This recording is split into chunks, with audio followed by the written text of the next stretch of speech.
اس کائنات کی ابتدا جس سنگولیرٹی سے ہوئی وہ کہاں سے آیا ہم نہیں جانتے۔ وہ بلیک ہول جس میں فزکس کے تمام قوانین کام چھوڑ دیتے ہیں، اس کا کیا راز ہے ہم نہیں جانتے۔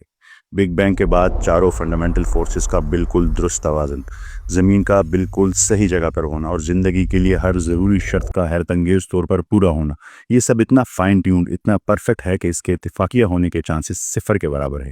یہ سب اتنا پرفیکٹ کیوں ہے ہم نہیں جانتے۔ یہ کائنات کیسے ختم ہوگی، ہم یہاں کیوں ہیں، ہم نہیں جانتے۔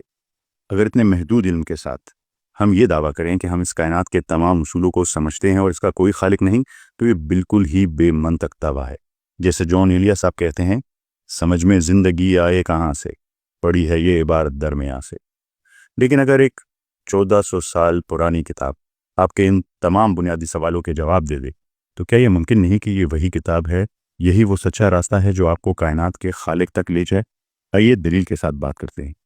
دیکھیں، اس کائنات کا آغاز سائنس کے مطابق بگ بینگ سے ہوا، اور وہ ایک سنگولیرٹی تھی، ایک انتہائی ڈینس ذرہ جس سے یہ پوری کائنات بنی۔ لیکن وہ ڈینس ذرہ کہاں سے آیا؟ اس کے بارے میں دنیا کے عظیم ترین سائنسدان جیسے اسٹیفن ہاکنگ اپنی کتاب دی بریف ہسٹری آف ٹائم میں لکھتے ہیں، آئی کین ناٹ ایکسپلین کہ اس یونیورس کی ابتدا ایسے کیوں ہوئی، لیکن I can say it was an act of God. پر میں یہ کہہ سکتا ہوں کہ یہ خدا کی مرضی تھی، اور وہ تھے ایتھیسٹ۔ دنیا کے تمام عظیم فلاسفر آج تک فرسٹ کاز کو ایکسپلین نہیں کر سکتے کہ جب کچھ نہیں تھا تو یہ سنگولیرٹی کہاں سے آئی۔ اب ذرا سنیے قرآن شریف اس کے بارے میں کیا کہتی ہے۔ سورہ بقرہ آیت نمبر 117، جس کا ترجمہ ہے، وہ ابداع کرنے والا ہے آسمان اور زمین کا، اور جب وہ کسی معاملے کا فیصلہ کرتا ہے تو اس سے بس یہی کہتا ہے کہ ہو جا، اور وہ ہو جاتا ہے، کن فیکون۔ ابداع لفظ کا مطلب ہے creating something from nothing, creation ex nihilo, یعنی کچھ بھی نہ ہو اور کچھ بنا دیا جائے۔ جیسے آپ کرسی بناتے ہیں تو لکڑی کی ضرورت ہوتی ہے، لیکن کچھ بھی نہ ہو اور کچھ بنانا، اسے عربی میں ابداع کہتے ہیں۔ پھر کہا کہ جب وہ کسی کام کا فیصلہ کرتا ہے تو کہتا ہے ہو جا، کن، اور وہ ہو جاتا ہے، کن فیکون۔ یہ قرآن شریف میں ہر چیز کے لیے استعمال نہیں ہوا، یہ صرف 3-4 چیزوں کے علاوہ اور کہیں استعمال نہیں ہے، اور اتفاقی طور پر یہ وہی چیزیں ہیں جن کا جواب سائنس اور فلسفہ آج تک نہیں دے پائے۔ تو میرا سوال ہے، ایک 1400 سال پرانی کتاب کو یہ کیسے معلوم ہوا کہ کائنات کی ابتدا کریشن ایکس نہیلو سے ہوئی؟ یہ حقیقت تو صرف سائنس نے چند دہائی پہلے دریافت کی۔ وہی چیز جس پر قرآن شریف کن فیکون کہتا ہے، اس کا جواب سائنس اور فلسفہ دونوں نہیں دے پا رہے۔ کیسے؟ کیوں؟ دوسرا آرگومنٹ، سائنس کے مطابق یہ آسمان اور زمین ایک وقت میں جڑے ہوئے تھے، پھر بگ بینگ کے نتیجے میں یہ ایک دوسرے سے جدا ہو گئے۔ قرآن شریف اب بیان کرتا ہے سورہ انبیاء کی آیت نمبر 30 میں چیلنج کے طور پہ، بسم اللہ الرحمن الرحیم، اولم یر الذین کفروا ان السماوات والارض کانتا رتقا ففتقناہما، کیا کافر نہیں دیکھتے کہ یہ آسمان اور زمین دونوں ملے ہوئے تھے اور ہم نے انہیں الگ الگ کر دیا؟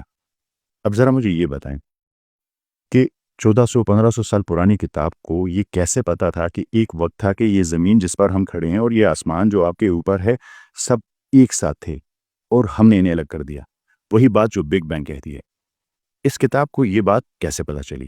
یہی آیت آگے کہتی ہے، اور ہم نے ہر زندہ چیز کو پانی سے پیدا کیا۔ یہ سائنس کا ابھی چند دہائیوں پہلے کی فائنڈنگ ہے کہ زندگی کے لیے پانی بنیادی ضرورت ہے۔ قرآن شریف کو یہ کیسے پتا چلا کہ ہر زندہ چیز کی بنیاد پانی ہے؟ اور اس کے بعد چیلنج کے طور پر کہا، افلا یؤمنون، ابھی بھی تم ایمان نہیں لاؤ گے؟ تمہاری وہ باتیں جن پر تم اربوں ڈالر اور صدیوں کی ریسرچ لگا کر پتہ کرتے ہو، انہیں ہم نے تمہارے لیے آج سے 1400-1500 سال پہلے ہی بیان کر دیا ہے، کیا تم اب بھی ایمان نہیں لاؤ گے؟ اگلی آیت یعنی آیت نمبر 31 میں زمین کی 2 قسم کی گریوٹی کا ذکر کیا، آیت نمبر 32 میں ایٹماسفیئر اور میگنیٹوسفیئر جیسی حفاظتی تہوں کی وضاحت، اور آیت نمبر 33 میں پلینٹس کی آربیٹل موشن کا بیان۔ یہ سب مسلسل آیات میں 1400 سال پہلے، یہ کیسے ممکن ہے؟ فورتھ آرگومنٹ، بلیک ہول اور اس کی سنگولیرٹی آج بھی ایک معمہ، ایک راز ہے۔ اسٹیفن ہاکنگ نے کہا تھا کہ اگر کسی دوسری کائنات تک کوئی راستہ ہے تو وہ بلیک ہول ہو سکتا ہے، لیکن اس کائنات کی کوئی چیز اس سے نہیں گزر سکتی۔ قرآن شریف میں سورہ نجم میں معراج کے سفر کا ذکر آتا ہے، جہاں نبی پاک صلی اللہ علیہ وآلہ وسلم سدرۃ المنتہا تک پہنچے اور اس کے آگے جنت الماوا کا بیان آیا۔ یہ ایک حد ہے، ایک مقام جہاں سے آگے دوسری کائنات کا راستہ کھلتا ہے۔ سدرۃ المنتہا کی تفصیل حیران کن حد تک بلیک ہول کی خصوصیات سے میل کھاتی ہے۔ معراج کے سفر اور سورہ نجم کے اشارات سے پتہ چلتا ہے کہ آپ صلی اللہ علیہ وآلہ وسلم ان راستوں سے گزر کر مختلف کائناتوں یعنی 7 یونیورس میں گئے، 7 سکائز۔ قرآن نہ صرف ملٹیپل یونیورسز کا ذکر کرتا ہے، نہ صرف اس کا ذکر کرتا ہے، بلکہ بلیک ہول کے اس سے گزرنے کا ممکنہ راستہ کی طرف بھی اشارہ کرتا ہے۔ اور یہ وہ بات ہے جس کا اشارہ اسٹیفن ہاکنگ نے حال ہی میں دیا۔ لیکن قرآن کو یہ 1400 سال پہلے کیسے معلوم ہوا؟ قدرت کے قوانین جو اتنے پرفیکٹ ہیں، چاہے وہ 4 فنڈامنٹل فورسز ہوں یا فزکس کے وہ 32 کانسٹنٹس جو اربوں سالوں سے اس میں 0.001% فرق بھی نہیں آیا، اور اگر ذرا سا بدل جائیں تو پوری کائنات ہی باقی نہ رہے۔ یہ اتنا پرفیکٹ ہے کہ رچرڈ ڈاکنز جیسے سخت ایتھیسٹ اسے کسی خالق کے ہونے کے لیے سب سے مضبوط دلیل مانتے ہیں۔ قرآن شریف نے اسی آسمان کی پرفیکشن پر انسان کو پہلے سے چیلنج دیا تھا۔ سورہ ملک میں جس کا ترجمہ ہے وہ جس نے تے بتے 7 آسمان بنائے، تم رحمان کی تخلیق میں کسی قسم کا نقص نہ پاؤ گے، پھر پلٹ کر دیکھو کہیں تمہیں کوئی نقص نظر آتا ہے، بار بار نگاہ دوڑاؤ، تمہاری نگاہ تھک کر نامراد پلٹ آئے گی۔ میرا سوال یہ ہے، اس کتاب کو یہ کیسے پتا تھا کہ آسمان کے قوانین اتنے پرفیکٹ ہیں کہ اس پر قیامت تک آنے والے انسانوں کو کھلا چیلنج دے دیا؟